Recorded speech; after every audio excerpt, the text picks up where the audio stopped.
Iran அமெரிக்க இடையிலான போரை முடிவுக்கு கொண்டு வருவதில் மற்ற நாடுகளை விட பாகிஸ்தான் மிகவும் மும்முரமாக செயல்பட்டு வருகிறது. சவுதி அரேபியாவுடனான சமீபத்திய ஒப்பந்தம் தான் பாகிஸ்தானின் இந்த பதற்றத்திற்கு காரணம் என கூறப்படுகிறது. உண்மையில் தேவை ஏற்பட்டால் சவுதிக்காக ஈரானை பாகிஸ்தான் எதிர்க்குமா?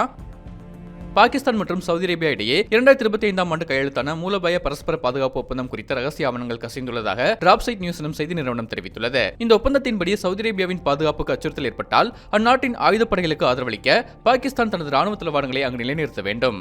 அதாவது சவுதி மீது ஈரான் தாக்குதல் நடத்தினால் பாகிஸ்தான் சவுதிக்கு ஆதரவாக களமிறங்க வேண்டிய கட்டாயம் ஏற்படும் என கூறப்படுகிறது. இதன் ஒரு பகுதியாகவே சவுதி அரேபியாவின் கிழக்கு மண்டலத்தில் உள்ள விமான தளத்திற்கு பாகிஸ்தானின் ராணுவ படைகள் வந்து சேர்ந்துள்ளதாக அந்த செய்தி முகமை தெரிவித்துள்ளது. இதை உறுதிப்படுத்தும் விதமாக எக்ஸ் தளத்தில் சவுதி பாதுகாப்பு அமைச்சகம் கடந்த ஏப்ரல் 11ஆம் தேதி பாகிஸ்தான் ராணுவத்தின் வருகை குறித்து பதிவிட்டுள்ளதும் குறிப்பிடத்தக்கது. எனவே பாகிஸ்தான் போரில் பங்கேற்பதை தவிர்க்கவே அமைதி பேச்சுவார்த்தையில் தீவிரம் காட்டுவதாகவும் செய்தி நிறுவனங்கள் தெரிவித்துள்ளன. ஆனால் இந்த ரகசிய ஒப்பந்தம் குறித்து வெளிப்படையான தகவல் இல்லாத காரணத்தால் சுயாதீனமாக இதை உறுதிப்படுத்த முடியவில்லை. இந்நிலையில் ஈரானுடன் புதிய பேச்சுவார்த்தையை இன்னும் 2 நாட்களில் தொடங்க இருப்பதாக ட்ரம்ப் தெரிவித்துள்ளார். இந்த பேச்சுவார்த்தையும் பாகிஸ்தானில் நடக்க இருப்பதாக தகவல் வெளியாகியுள்ளது.